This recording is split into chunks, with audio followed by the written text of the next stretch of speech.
Bismillahirrahmanirrahim. Assalamualaikum warahmatullahi wabarakatuh. Alhamdulillahilladzi hadana lihadza wa ma kunna linahtadiya laula an hadanallah. Asyhadu an la ilaha illallah wahdahu la syarikalah wa asyhadu anna Muhammadan abduhu wa rasuluhu la nabiyya ba'da. Allahumma shalli wa sallim wa barik ala sayyidina Muhammad wa ala alihi wa ashabi ajmain, amma ba'd. Qala Allah ta'ala fi kitabihil karim, a'udzu billahi minasyaitonir rajim. Bismillahirrahmanirrahim. Ya ayyuhalladzina amanu taqullaha haqqa tuqatih wa la tamutunna illa wa antum muslimun. Ma'asyiral muslimin, bapak-bapak, ibu-ibu, hadirat yang insyaallah dimuliakan oleh Allah Subhanahu wa taala. Pada kesempatan yang sangat bahagia ini, marilah kita panjatkan puja dan puji syukur kita kehadirat Allah Subhanahu wa taala, karena berkat limpahan nikmatnya, hidayahnya, taufik serta inayahnya, pada hari ini kita masih bisa bertemu dengan 1 Muharram 1443 Hijriah. Mudah-mudahan dengan datangnya tahun baru ini, Allah akan segera mengangkat penyakit virus COVID-19, atau Allah angkat pandemi ini dari bumi Indonesia dan dunia pada umumnya. Salat salam semoga tetap limpah kepada suri tauladan agung Nabi Muhammad sallallahu alaihi wasallam, revolusioner dunia yang telah mendobrak dekadensi moral manusia, yang telah mengeluarkan umat manusia dari zaman jahiliyah menuju zaman yang diterangi dengan cahaya Islam. Bapak hadirin yang insyaallah dimuliakan oleh Allah Subhanahu wa taala, tidak terasa kita sekarang sudah memasuki 1 Muharram atau tahun baru Hijriah. Ya. Artinya tahun 1442 Hijriah sudah kita lewati dengan berbagai macam hiruk pikuk permasalahan. Ya. Dengan berbagai macam penyesalan mungkin. Ya. Karena kita belum bisa maksimal dalam beribadah kepada Allah. Tapi mudah-mudahan di tahun yang baru ini Allah akan memudahkan kita dalam beraktivitas, dalam beramal. Allah akan mudahkan segala urusan kita, sehingga kita akan istiqomah untuk taqarrub kepada Allah.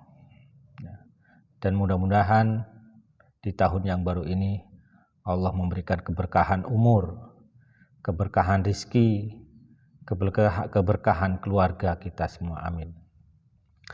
Bapak hadirin yang insyaallah dimuliakan oleh Allah Subhanahu wa taala, berbicara tentang 1 Muharram, tentunya setiap tahun kita melewati bulan ini, atau sering disebut sebagai tahun baru Islam, karena memang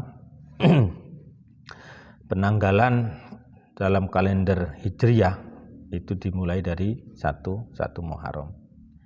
Sementara kata Hijriah sendiri itu diisbatkan kepada peristiwa hijrahnya Rasulullah Sallallahu Alaihi Wasallam. Bapak hadirin yang insyaallah dimuliakan oleh Allah, ada beberapa makna atau beberapa hal yang bisa kita pahami dari peristiwa hijrahnya Rasulullah Sallallahu Alaihi Wasallam. Yang pertama, makna dari 1 Muharram ini, yaitu pergantian tahun. Artinya, kalau sebelumnya kita berada di tahun 1442 Hijriah, sekarang kita memasuki tahun 1443 Hijriah. Ini pergantian tahun. Tentunya selama tahun 1440 Hijriah ada beberapa hal yang sudah kita lakukan. Ya, terlepas itu sudah maksimal atau belum, tapi yang jelas itu sudah lalu, ya, sudah lewat. Ya. Pergantian tahun, pergantian bulan, pergantian hari itu ya biasa-biasa aja sebenarnya.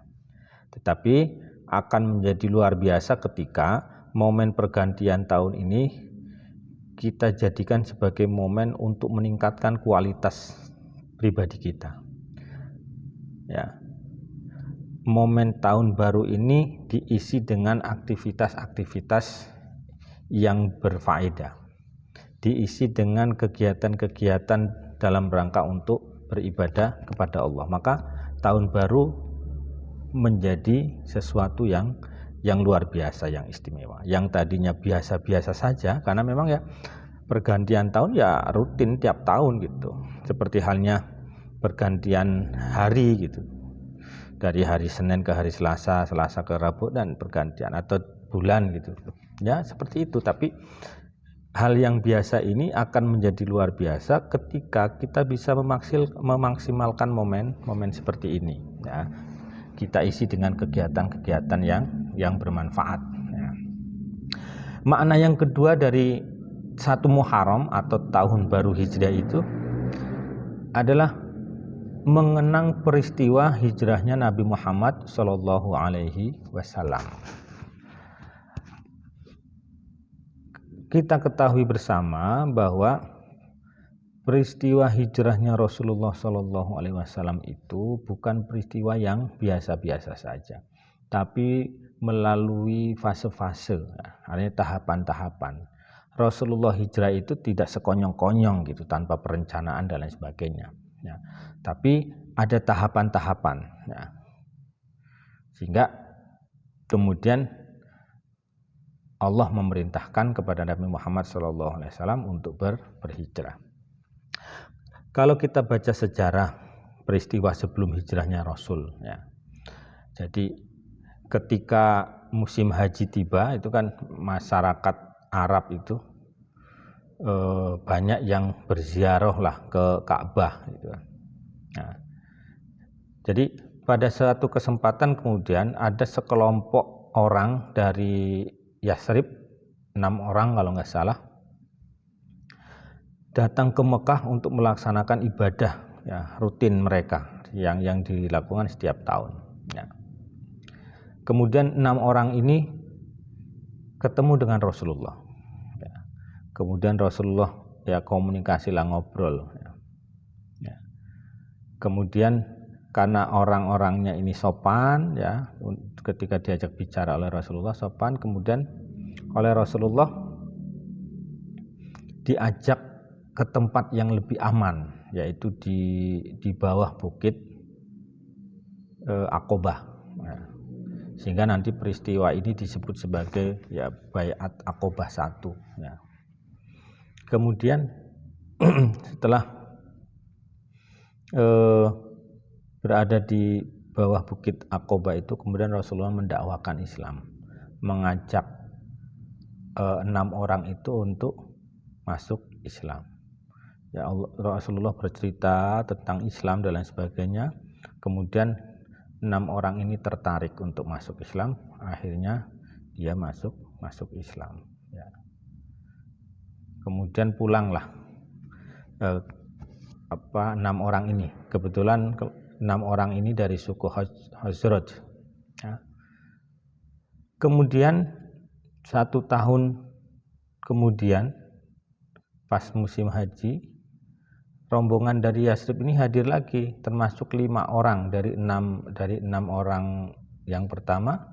Kemudian datang lagi 5 orang yang tahun sebelumnya ketemu Rasulullah, dan kemudian dia membawa 7 orang, ya, yang dua diantaranya dari suku Aus. Ya.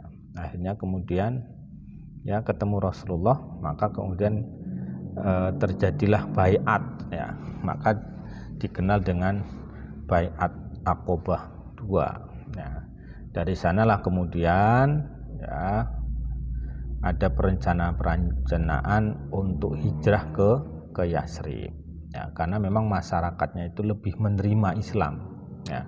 Tapi sebelum Rasulullah hijrah ke Yasrib, Rasulullah itu mengutus Mus'ab bin Umair untuk berdakwah ke Yasrib, ya.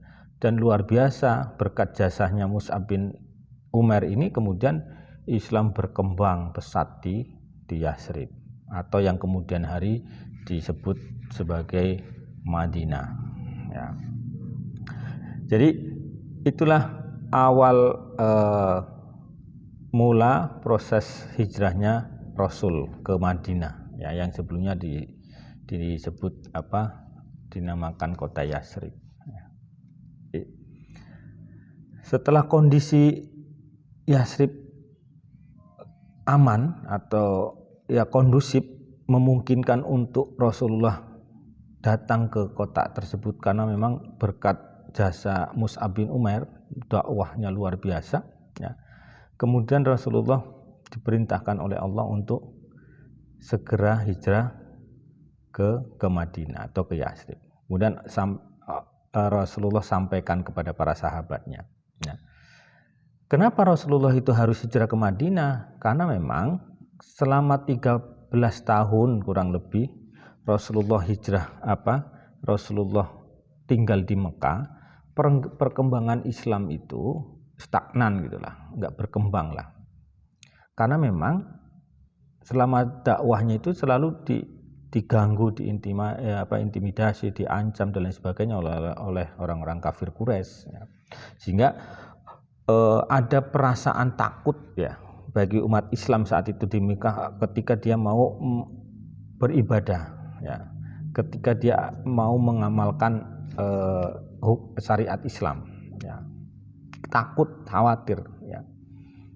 Oleh karenanya kemudian dipandang perlu untuk berpindah tempat supaya masyarakat Islam, umat Islam saat itu di Mekah lebih bebas, lebih leluasa untuk menjalankan ibadah kepada Allah Subhanahu wa taala dan lebih leluasa untuk berdakwah, mensiarkan agama Islam.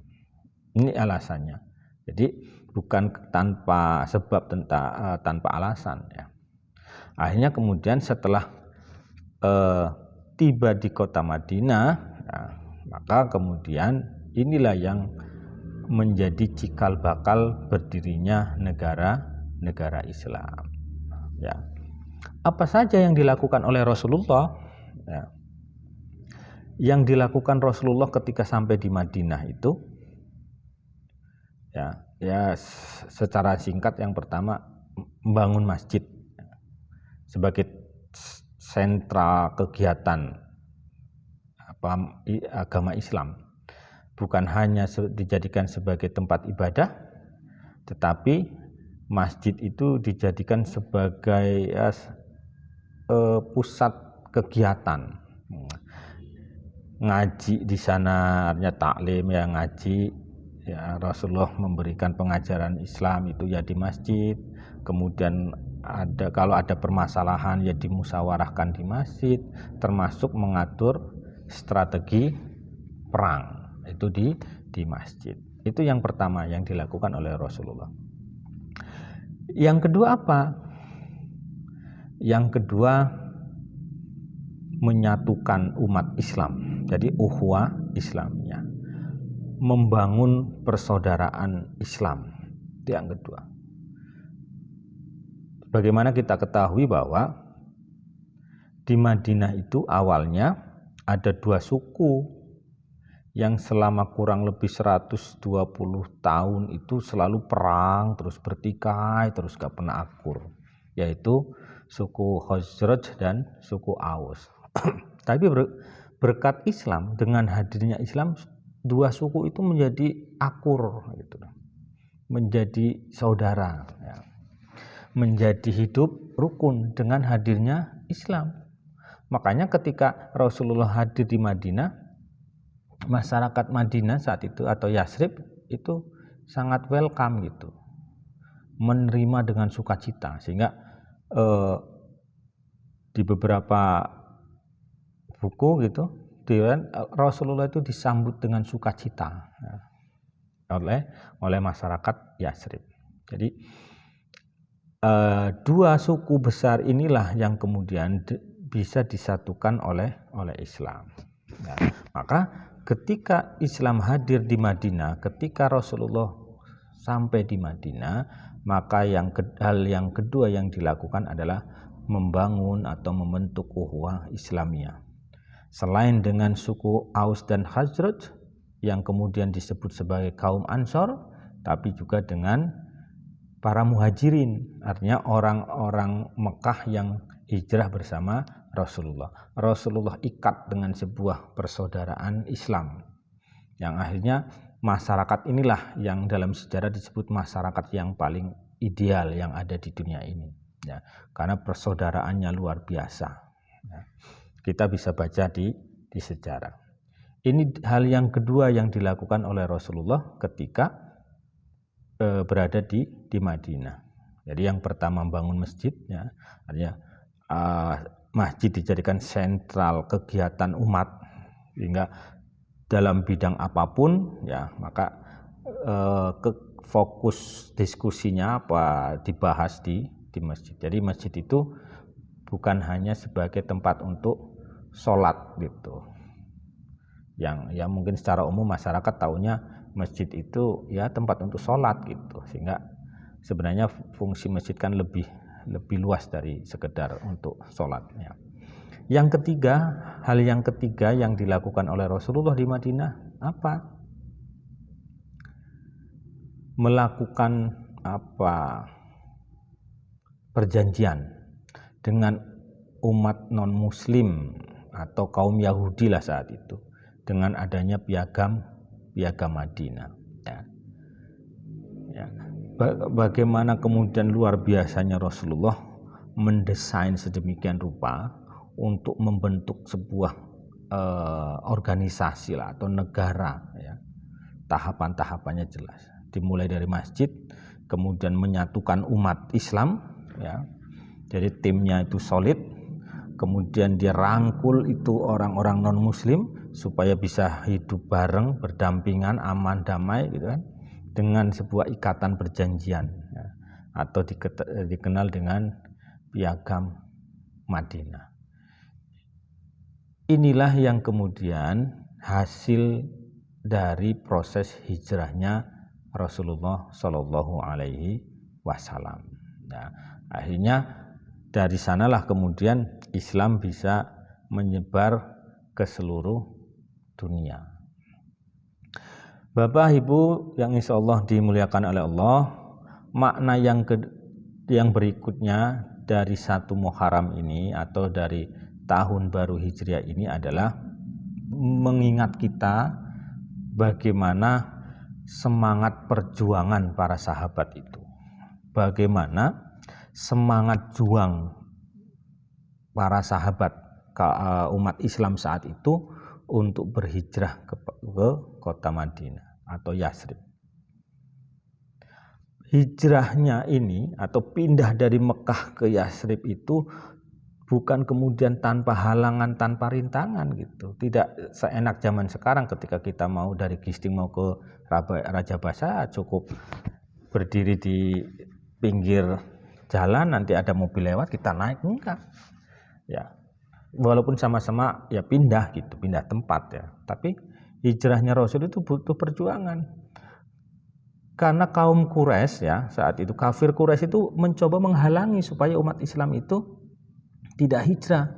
Karena mereka tahu betul seandainya nanti umat Islam ya, Nabi Muhammad hijrah ke Yasrib ya, maka nanti Islam akan berkembang pesat di sana. Kafir Quraisy paham betul sehingga mereka menghalang-halangi. Nah, maka kemudian banyak umat Islam saat itu yang diancam lah, ditakut-takuti. Ya. Maka akhirnya beberapa sahabat itu berangkat hijrahnya itu sembunyi-sembunyi Kan hijrahnya itu enggak bareng-bareng kan, bertahap gitu. Jadi mereka bersembunyi-sembunyi, ya, enggak terang-terangan. Yang berani terang-terangan itu cuma Umar bin Khattab dan Hamzah. Yang mereka terang-terangan lewat di depan kepala suku kafir Quraisy itu, depan Ka'bah. Ya. Bahkan mereka mengancam, barang siapa yang berani menghalangi saya, kata Umar bin Khattab, maka hadapi pedang ini. Gitu. Ya. Jadi itu Umar bin Khattab dan Hamzah, ya, bersama keluarganya. Setelah itu apa? Baru Rasulullah, ya, setelah itu Rasulullah, beberapa hari kemudian baru Rasulullah mengatur strategi bagaimana kemudian beliau bisa keluar dari rumahnya. Maka diaturlah skenario, ya, Ali suruh tidur di tempat tidur Rasulullah, kemudian Rasulullah bersama Abu Bakar berangkat. Walaupun malam itu di sekitar rumah Rasulullah itu sudah dikepung oleh kafir Quraisy, ya. Tapi qadarullah, atas irada Allah, kemudian Rasulullah bisa keluar dari rumah, ya. Tidak berhenti sampai di situ perjuangannya, ya. Rasulullah transitlah, kalau sekarang transit, ya, di Gua Thur, ya, selama kurang lebih 3 hari 3 malam. Bagaimana kisahnya kalau kita baca secara luar biasa itu antara Abu Bakar dengan Rasulullah. Perjuangan Abu Bakar untuk mendampingi Rasulullah, untuk menjaga Rasulullah, ya. Bahkan sampai kemudian Abu Bakar digigit ular, gitu kan. Dan bukan hanya Abu Bakar saja, ada orang lain yang punya kontribusi, yang punya semangat juang yang sama untuk mensukseskan proses hijrahnya Rasulullah ke Madinah. Ada yang namanya anaknya Abu Bakar itu Ubaidillah bin Abdullah bin Abu Bakar. Kemudian Asma bin Abu Bakar yang punya peran gitu, yang saat itu masih usia yang anak muda lah. Abdullah bin Abu Bakar ini berperan sebagai mata-mata, ya. Dia memantau kondisi di lingkungan di sekitar Gua Thur itu, ya. Kalau ada info terkait itu, kalau ada kafir Quraisy yang datang dan sebagainya, kemudian ya disampaikan. Jadi kondisi di sekitar Gua Thur itu dipantau oleh Abdullah bin Abu Bakar. Kemudian Asma, putri Abu Bakar, apa perannya? Dia yang menyuplai logistik. Jadi selama Rasulullah dan Abu Bakar itu di Gua Thur, ya, Asma bin Abu Bakar ini yang menyuplai makanan setiap hari, minuman, ya, diantarkan, ya. Jadi padahal bukit ini, ya, Gua Thur ini kan di atas perbukitan yang medannya itu dalam riwayat, ya, itu sangat terjal gitu, bebatuan gitu, ya. Tapi dengan semangat juang yang luar biasa dari pemuda-pemuda ini, dari anaknya Abu Bakar, kemudian bisa menghantarkan Rasulullah. Setelah 3 hari 3 malam, kemudian Rasulullah berangkat menuju Madinah. Tidak berhenti sampai di situ hambatannya, tantangan rintangannya. Ternyata ada sayembara yang dilakukan oleh kafir Quraisy, barang siapa yang bisa membunuh Muhammad akan dapat hadiah. Nah, kemudian di sejarah itu kita bisa baca Suraqah itu menyusul, ya, untuk membunuh Rasulullah, tapi qadarullah kemudian tidak tersampaikan, ya. Suraqah jatuh, kudanya jatuh, dan kemudian akhirnya dia malah minta maaf kepada Rasulullah. Maka kemudian melanjutlah perjalanan Rasulullah ke Yasrib atau ke Madinah. Artinya proses hijrahnya ini dari Mekah ke Madinah itu butuh perjuangan yang luar biasa, butuh pengorbanan gitu. Artinya ketika kita mau berhijrah, ya, ketika kita akan berpindah dari satu kondisi ke kondisi yang lain, dari suasana yang satu ke suasana yang lain, ya, maka ada perjuangan di sana, ada pengorbanan di sana, seperti halnya para sahabat dan Rasulullah berhijrah. Mereka tinggalkan rumah, harta benda, keluarga dan lain sebagainya, ya, tidak membawa apa-apa kecuali pakaian yang ada di badan, gitu. Ya, pengorbanan, perjuangan, ya, yang begitu luar biasa yang digambarkan oleh sosok Abdullah bin Abu Bakar dan Asma serta sahabat yang lain. Ya, akhirnya dia sukses sampai ke Madinah. Inilah yang kemudian pelajaran yang bisa kita ambil, bahwa kalau kita ingin berubah ke arah yang lebih baik, itu banyak godaannya, ya, banyak tantangannya, butuh pengorbanan, butuh perjuangan, tidak semudah membolak-balikan telapak tangan, ya. Jadi itu yang perlu kita pahami, seperti halnya yang dicontohkan oleh Rasulullah.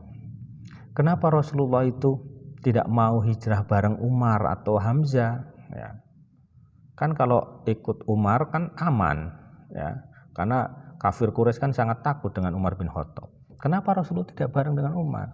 Karena Rasulullah ingin memberikan pelajaran kepada kita bahwa sesuatu itu harus direncanakan, di planning, tidak ujuk-ujuk, ya. Kalau kita ingin melakukan kebaikan, gitu, ya, yang itu apalagi kebaikan itu yang besar nanti manfaatnya, maka butuh planning, perencanaan, tidak sekonyong-konyong.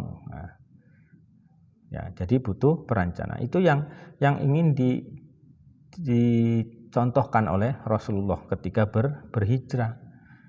Karena Rasulullah paham betul nanti ketika sudah sampai ke Madinah, ya, maka Islam akan berkembang pesat di sana karena masyarakatnya sudah welcome, gitu, sudah tersibghoh, ya, berkat Mus'ab bin Umair, ya.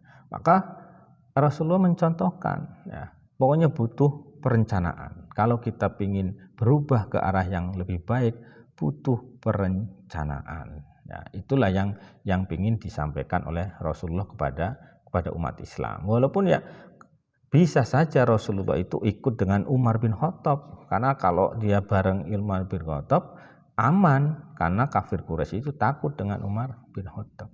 Tetapi kemudian Allah memerintahkan Rasulullah Muhammad SAW berhijrah didampingi oleh Abu Bakar, orang yang lemah lembut, gitu. Nah, ini ada pesan yang disampaikan, artinya sesuatu itu harus direncanakan. Bapak Ibu hadirin yang insya Allah dimuliakan oleh Allah Subhanahu Wa Taala. Makna yang kedua dari 1 Muharram atau tahun baru Hijriah ini, ya, jadi mengingatkan kita tentang pentingnya bulan Muharram, ya, mengingatkan kita tentang bulan Muharram, bulan yang sangat dihormati, sangat dimuliakan, ya. Karena apa? Ini salah satu dari 4 bulan yang haram, ya. Jadi kan ada 4 bulan haram nih, Dzulqa'dah, Dzulhijjah, Muharram dan Rajab. Yang 3 itu berurutan, Dzulqa'dah, Dzulhijjah, Muharram itu kan berurutan. Nah, yang Rajab ini terpisah, dia diapit oleh Jumadil Awal, Jumadil Akhir dan Sa'ban. 4 bulan haram ini sangat dihormati, sangat dimuliakan, sehingga diharamkan bagi umat Islam itu melakukan peperangan di bulan haram ini. Bahkan ahli tafsir menjelaskan ketika kita melakukan ibadah, ya, melakukan amal soleh, maka pahalanya dilipat gandakan. Ini kalau dilakukan di 4 bulan haram, termasuk bulan Muharram. Dan kebalikannya, kalau kita melakukan maksiat, maka dosanya pun akan dilipat gandakan. Inilah kemuliaan bulan Muharram. Maka dianjurkan di bulan Muharram ini kita dianjurkan untuk meningkatkan kualitas dan kuantitas ibadah kita, memperbanyak ibadah ya, serta meningkatkan kualitasnya ya. Maka momen ini jangan sampai lewat begitu saja ya. Ini nasihat kepada saya pribadi yang masih sangat jauh ya dari ideal ya. Tapi mudah-mudahan Allah mudahkan kepada kita untuk melakukan amal soleh ya. Ya, ini terkait bulan Muharram, jangan disia-siakan. Sebagaimana firman Allah dalam surat At-Taubah ayat 36. A'udzubillahi minasyaitonirrajim. Bismillahirrahmanirrahim. Inna iddatas suhuri 'indallahi 12 syahran fi kitabillah yauma khalaqas samawati wal arda minha arba'atun hurum dzalikad dinul qayyim fala tadlimuna fihinna anfusakum wa qatilul musyrikina kafatan kama yuqatilunakum kaffah wa'lamu annallaha ma'al muttaqin. Sesungguhnya jumlah bulan menurut Allah ialah 12 bulan sebagaimana dalam ketetapan Allah pada waktu Dia menciptakan langit dan bumi. Di antaranya ada 4 bulan haram. Itulah ketetapan agama yang lurus. Maka janganlah kamu menzolimi dirimu dalam bulan yang 4 itu. Dan perangilah kaum musyrikin semua sebagaimana mereka pun memerangi kamu semuanya. Dan ketahuilah bahwa Allah beserta orang-orang yang bertakwa. Ini At-Taubah ayat 36. Jadi menjelaskan terkait dengan 4 bulan haram. Salah satunya bulan Muharram. Jadi dilarang melakukan peperangan, melakukan kemaksiatan gitu. Ya, tapi kita dianjurkan, diperintahkan untuk memperbanyak amal soleh ya, kemudian meningkatkan kualitasnya karena insya Allah pahalanya pun akan berlipat ganda. Okay. Yang selanjutnya makna dari 1 Muharram atau tahun baru Islam Hijriah ini adalah sebagai momen untuk berintrospeksi diri, untuk bermuhasabah diri ya. Karena bulan yang mulia ini tentunya kita ingin tidak berlalu begitu saja, tidak lewat begitu saja. Ya. Dengan tahun yang baru ini tentunya kita punya harapan baru, punya keinginan baru gitu, untuk perbaikan diri kita. Insya Allah ketika diri kita baik akan membentuk keluarga yang baik akan membentuk masyarakat yang baik, dari masyarakat yang baik maka akan terbentuk negara yang baik insya Allah. Jadi bulan Muharram atau 1 Muharram tahun baru Hijriah ini kita jadikan momentum untuk bermuhasabah, mengintrospeksi diri ya. Sudah sejauh manakah ta'abud kita kepada Allah ya. Sudah seperti apa sih ibadah kita gitu. Selama ini sholat kita itu bagaimana? Selama ini hubungan kita dengan masyarakat, dengan tetangga itu seperti apa? Bagaimana dengan sedekah kita dan lain sebagainya, tilawah Quran kita dan lain sebagainya. Nah, apakah selama 1 tahun kemarin sudah kita lakukan dengan sebaik-baiknya atau belum? Nah, bagaimana hubungan kita dengan orang tua kita, dengan istri kita, dengan suami kita, dengan anak-anak kita ya. Kita ingin kemudian keluarga kita menjadi keluarga yang sakinah mawaddah warahmah. Kalaupun belum bisa terwujud, belum bisa menjadi keluarga yang diharapkan, mari saya mengajak diri saya pribadi, mari kita melalui momen 1 Muharram ini, tahun baru Hijriah ini, kita jadikan momen untuk merubah ke arah yang lebih baik tentunya ya. merubah diri kita, keluarga kita, masyarakat kita dan lain sebagainya. Ya. Sehingga insya Allah akan memudahkan ya niat kita. Ya. Kemudian bagaimana cara berintrospeksi diri gitu, bermuhasabah diri, bagaimana cara memperbaiki diri gitu. Ya. Karena proses perbaikan, perubahan ke arah yang lebih baik itu prosesnya kan panjang tuh. Ya.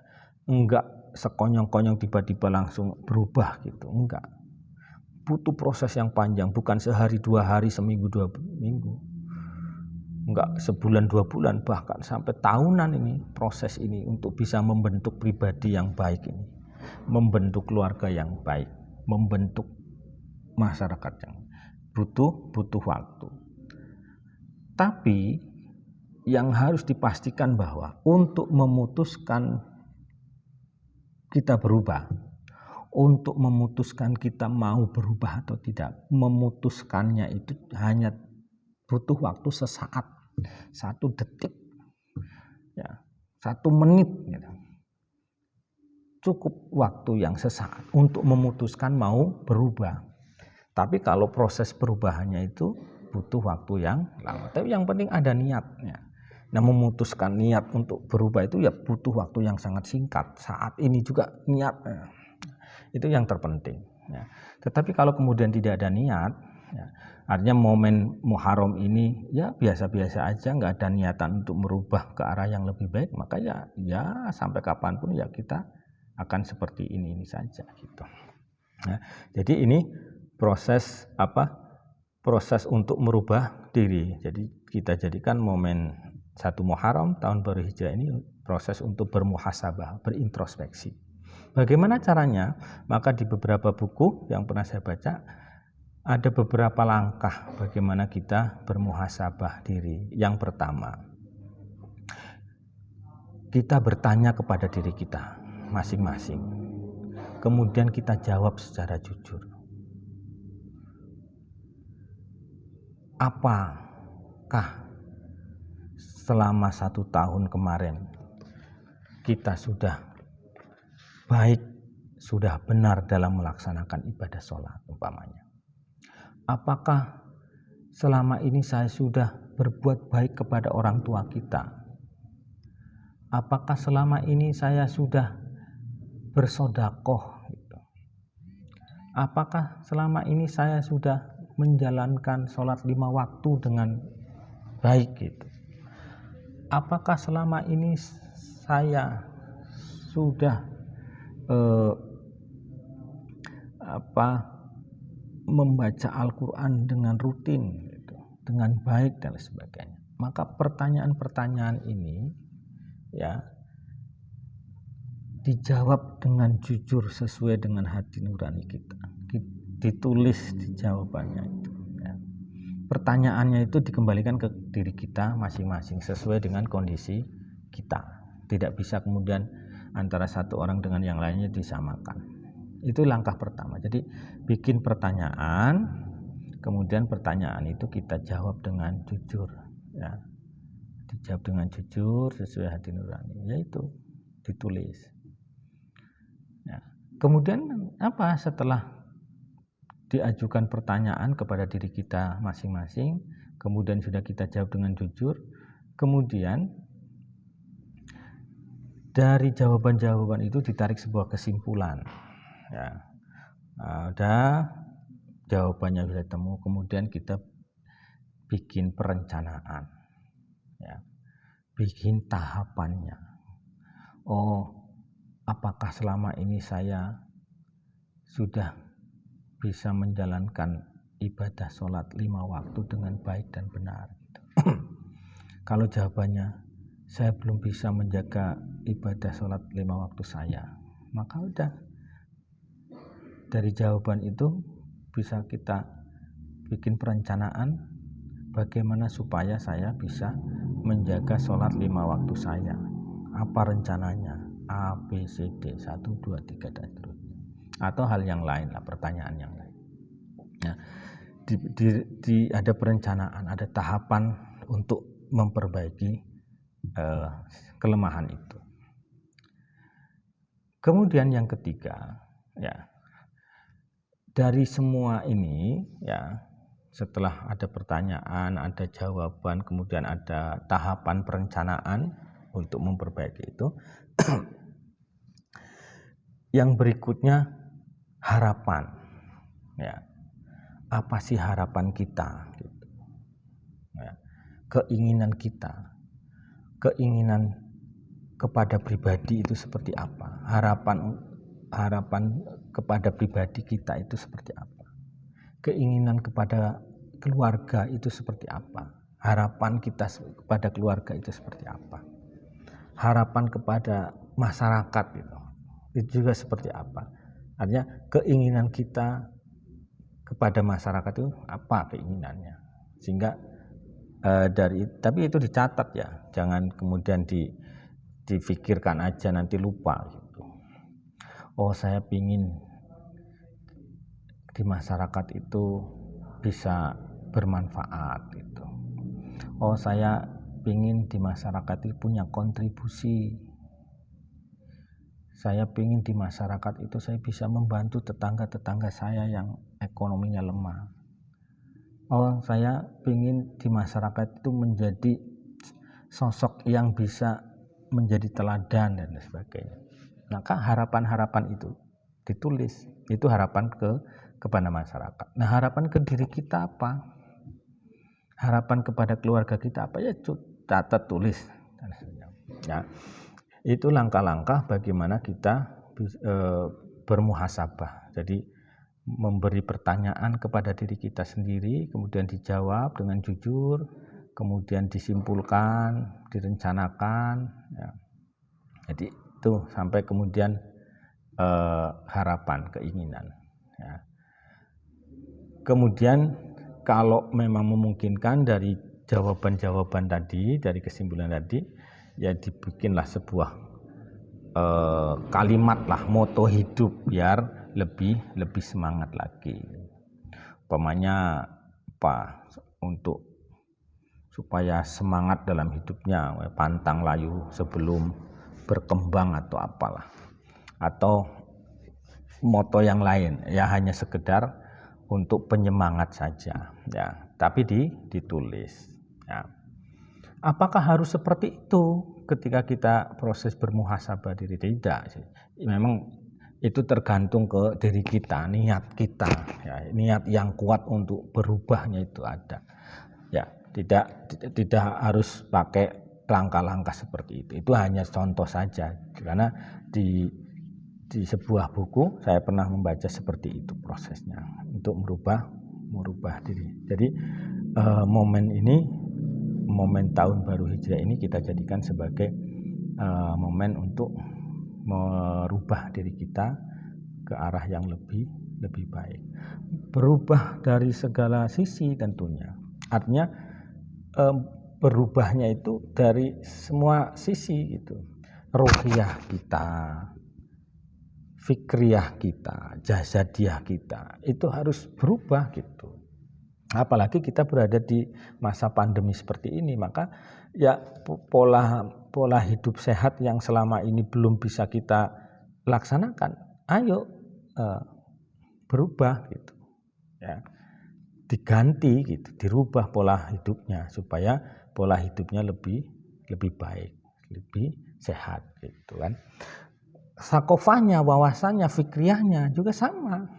Yang selama ini males-malesan liko, males-malesan ngaji, males belajar, males membaca gitu, maka berubah, ya, karena memang asupan fikriyah kita ya ilmu itu kan, sakofah, untuk menambah sakofah itu. Bagaimana kita mau tambah ilmunya, pengetahuannya kalau kita males ngaji gitu, males menuntut ilmu lah. Yang menuntut ilmu kan bisa berguru langsung dengan sosok ustadz, atau bisa membaca kitab, membaca buku gitu, ya, atau mendengarkan ceramah-ceramah gitu. Kalau kita malas-malesan, nggak mau, ya bagaimana akan berubah fikriyah kita gitu. Jangan hanya semata-mata ingin berubah ruhiyahnya saja, ya. Di tarbiyah kan kita diajarkan tuh, tiga unsur ini kan harus balance, harus imbang antara ruhiyah, fikriyah, dan jasadiyah. Ya. Maka momen Muharram ini, tahun baru Hijriah itu kalau mau merubah ya semuanya, tiga aspek itu harus berubah, jangan hanya satu gitu, hanya satu saja, ruhiyahnya saja. Ya walaupun ya bagus sih, bagus. Tapi alangkah baiknya kalau tiga unsur itu ya, ruhiyah, fikriyah, jasadiyah itu dirubah ke arah yang lebih baik, berhijrah ke yang lebih baik.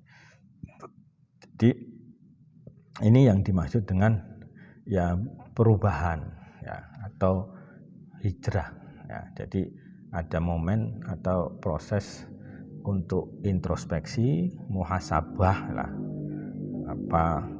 mengevaluasi diri gitu. Nah, tapi kan mengevaluasinya ya semua aspek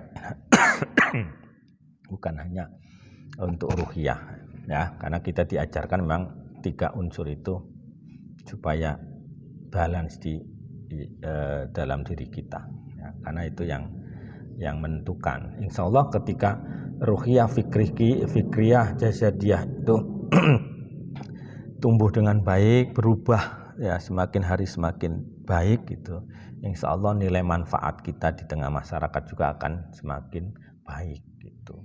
Artinya hadirnya kita itu akan lebih dirasakan manfaatnya oleh masyarakat ya.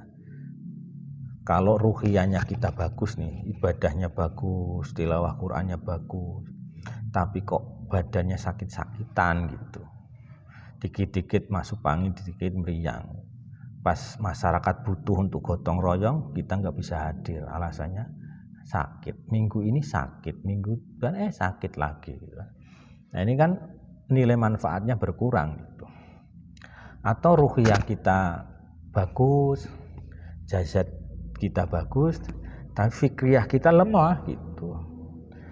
Ketika kita diminta untuk ya tausiah atau apalah ya, kultum, karena kita nggak pernah baca, nggak pernah ngaji gitu, nggak pernah belajar, kemudian hanya nggak terpenuhi itu permintaan masyarakat, padahal itu lahan kita untuk berdakwah lah, atau untuk memberikan kemanfaatan yang banyak gitu ya. Maka perubahan ini harus memenuhi tiga unsur itulah, ruhiyahnya, fikriyahnya, jasadiyah itu harus berubah ya ke arah yang lebih baik. Insya Allah ketika tiga unsur itu semakin baik, insya Allah manfaatnya ya, manfaat kita di masyarakat juga akan lebih baik, dan insya Allah nanti masyarakat akan merasakan, sehingga tanpa kita ngomong pun nyuruh ya, masyarakat sudah paham, karena memang kita banyak manfaatnya di tengah masyarakat. Maka ini momen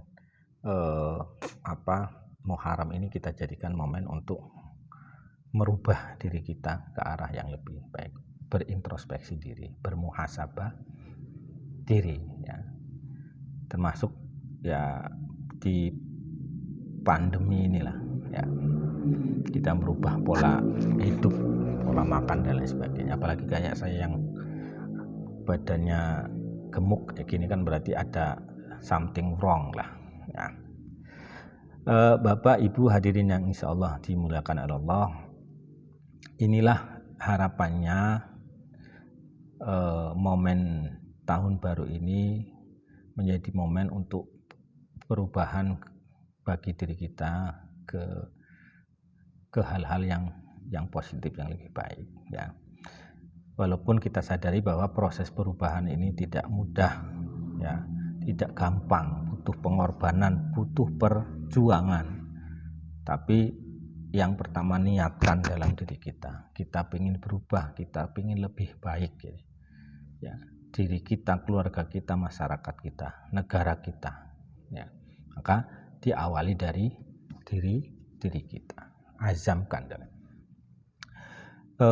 Mungkin kita pernah dengar ceritanya Umar bin Abdul Aziz ya, sosok khalifah yang luar biasa. Coba kalau kita baca sejarah, sebelum menjadi khalifah yang kita kenal itu, ya, sebenarnya Umar bin Abdul Aziz itu kan sosok remaja yang sebelum berhijrah, dia sosok remaja yang karena hidup di tengah keluarga yang kaya raya, kan dia masuk keluarga kerajaan lah di dinasti Bani Umayyah. Nah, sebelumnya itu dia sosok remaja yang glamor gitu, hidupnya mewah dan suka memamerkan kemewahannya gitu. Ya, glamor lah, ya. Tapi kemudian ibunya itu khawatir kalau nanti Umar bin Abdul Aziz itu tumbuh menjadi orang yang cinta dunia gitu. Karena memang ya dia kehidupannya tercukupi gitu. Sehingga kalau di buku sejarah itu diceritakan dia itu kalau keluar ya rumah itu dengan perhiasan yang ada di badannya gitu. Ya memang wajar kan. Tapi kemudian kekhawatiran ibunya ini akhirnya merubah Umar bin Abdul Aziz.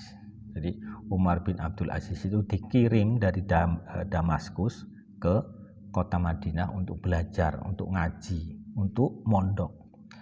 Dia di Madinah itu tinggal bersama Abdullah bin Umar, ya, pamannya Abdullah. Tinggal bersama pamannya. Jadi pamannya itu kan anaknya Umar bin Khattab. Dari situlah kemudian di Madinah itu ditempa, ya, belajar hidup, kemudian belajar agama dan lain sebagainya. Akhirnya setelah bertahun-tahun di kota Madinah, ya, kemudian dia balik lagi ke Damaskus, maka pribadinya itu berubah total, ya, 360 derajat perubahannya. Dari sosok Umar yang glamor, yang suka pamer kemewahan, kemudian menjadi sosok yang tawadhu, yang akhirnya kemudian ketika diangkat menjadi khalifah yang luar biasa, yang dicatat oleh sejarah, ya. Itu khalifah. Ini proses perubahan sosok Umar bin Abdul Aziz. Apakah perubahan ini tiba-tiba saja? Ya, mudah enggak, prosesnya lama, butuh perjuangan, butuh pengorbanan. Demikian juga dengan diri kita. Tentunya banyak pengorbanan nantinya, perjuangan, tapi semangat jangan sampai kendor, ya. Mudah-mudahan Allah memudahkan kita untuk bisa merubah diri kita ke arah yang lebih baik. Itu hal yang perlu kita sikapi terkait dengan momen tahun baru Hijriah, ya. Dan mudah-mudahan dengan tahun baru Hijriah ini, ya,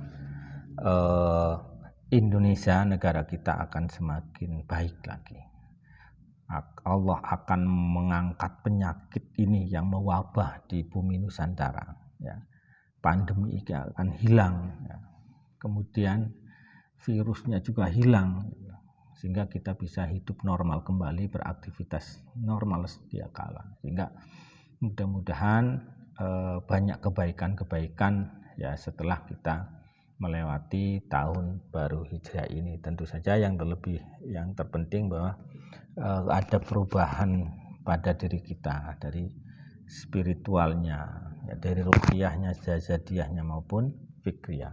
Nah, ini saja yang bisa saya sampaikan, ya. Semua ini yang jelas ini nasihat untuk diri saya pribadi, ya, bukan untuk siapa-siapa, karena memang masih banyak yang perlu diperbaiki dalam diri saya, ya. Tentunya dengan memohon pertolongan dan hidayah dari Allah, bimbingan dari Allah, mudah-mudahan niat kita untuk sama-sama merubah diri kita, merubah keluarga kita, merubah masyarakat kita, merubah negara kita ke arah yang lebih baik, mudah-mudahan dimudahkan oleh Allah Subhanahu wa taala, dan mudah-mudahan Allah memberikan keberkahan dan meridhoi apa yang kita lakukan. Dari saya kurang lebihnya mohon maaf, banyak hal-hal yang enggak pas, atau ya susunan kalimat yang enggak teratur dan lain sebagainya, membaca ayat yang kurang pas, saya selaku hamba Allah yang fakir tentunya banyak kesalahan. Saya mohon ampun kepada Allah, astagfirullahaladzim, astagfirullahaladzim, astagfirullahaladzim. Dan kepada Bapak Ibu sekalian saya mohon maaf yang sebesar-besarnya. Saya akhiri, wallahul muwaffiq ila aqwamit thoriq. Wassalamualaikum warahmatullahi wabarakatuh.